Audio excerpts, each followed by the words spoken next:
This is the Cholo News Report for Saturday 27 April 2019.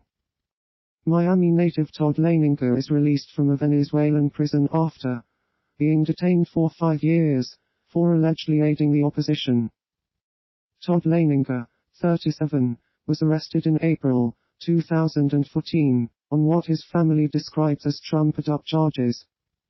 A senior Venezuelan official characterized the release as a gesture aimed at improving U.S. relations, which have been especially strained since the U.S. chose to rebuke Nicolas Maduro and recognize National Assembly leader Juan Guaido as the country's president. The U.S. State Department called Leininger's release overdue, noting a Venezuelan court ordered him freed in November. Born in Miami and raised in Indiana, Leininger was detained at a time when Venezuela was being rocked by anti-government protests that left more than 40 dead. U.S. President Donald Trump announces at an NRA meeting that he will be withdrawing the country's signature from the Arms Trade Treaty. An emboldened NRA had high hopes and ambitious plans for easing state and national gun regulations after pouring tens of millions of dollars into the 2016 presidential race, seeing its dark horse candidate win and Republicans in control of both branches of Congress. But much of the legislation the group championed has stalled, due, in part, to a series of mass shootings, including the massacre at a Parkland, Florida, high school that left 17 dead and launched a youth movement against gun violence that has had a powerful impact.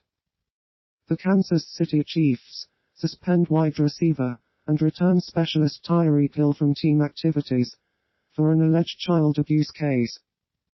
It was confirmed in March that Hill was being investigated by Overland Park, Kansas, police over 2 separate alleged incidents involving his son. Earlier Thursday, Johnson County District Attorney Steve Howe declined to press charges, but with a caveat. He said, "We are deeply troubled by this situation, and are concerned about the health and welfare of the child in question." The Kansas City Chiefs have made a habit of inciting controversy during the NFL draft in the Andy Reid era by acquiring players that have a history of off-the-field issues. Hill is a 2-time Pro Bowl wide receiver with a history of domestic issues, including a case in which he was accused of punching Espinal while she was pregnant, and they were attending Oklahoma State. Pedlin also said that Hill waived his Fifth Amendment rights, answered questions from law enforcement and the Department of Children and Families, and that he would continue to cooperate with authorities as they provide a safe environment for the child. The Parliament of Ukraine passes a language law, in a vote of 278 to 38, that will secure the use of Ukrainian as the country's only official language. Ukraine's outgoing President Petro Poroshenko has said that he will sign the bill into law before he leaves office in early June.